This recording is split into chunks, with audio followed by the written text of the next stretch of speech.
යෝ අර තියෙන ඩයලොග් එකක් අර තියෙන වැඩිම තියෙන උයන ඒවා. එහෙනම් අපි යන් අද වීඩියෝ එකට. ඩයලොග් නේ කරනවා කියලා පුදේට මුලින්ම කාලිමු. කියනවා එහෙනම් අපි කම්. තායිස් පංචයකුත් තියෙනවා මේකත් කමු. කමු එහෙනම් අපි මේක දැන්.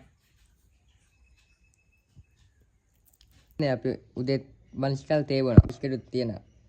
බිස්කට් එක මේ ආකාරයට ගත්තා මෙහෙම දැම්මා. ඔයා ගත්තා. කන්න තියෙනවා.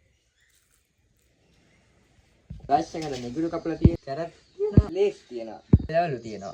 මගේ කුකින් වීඩියෝ බලන්න ඕන නම් මෙන්න මේ TikTok page එකේ ගිහින් ඔයාලට පුළුවන් මගේ TikTok එකේ තියෙන කුකින් වීඩියෝ බලන්න. චිකන් දෙවල් එක ගන්න මාළු මිනිස් කපලා තියෙනවා. මෙන්න චිකන් දෙවල් එක තියෙනවා මේ විදිහට. දැන් මාළු තියෙනවා දැන් බඩින් තියෙන්නේ. දැන් මාළු බඩිනවා. මෙන්න තියෙනවා පරිප්පු. මෙන්න තියෙනවා බැලපු මාළු. මේ විදිහට අපේ රයිස් එක තියෙනවා. දැන් පපයා. මෙතන තියෙනවා චිකන් එක තියෙනවා මෙහෙම චිකන් කරි එක. කොහොමද කියනවා වීඩියෝ කරද්දී අපේ වීඩියෝ ලයික් එක ගමන් channel subscribe කරන්න කියලා මතක් කරන්න තවත් මේ වගේ vlog එකක් ආවද පරිස්සමෙන් ඉන්න මගේ යාළුවෝ හැමෝටම ජය වේවා.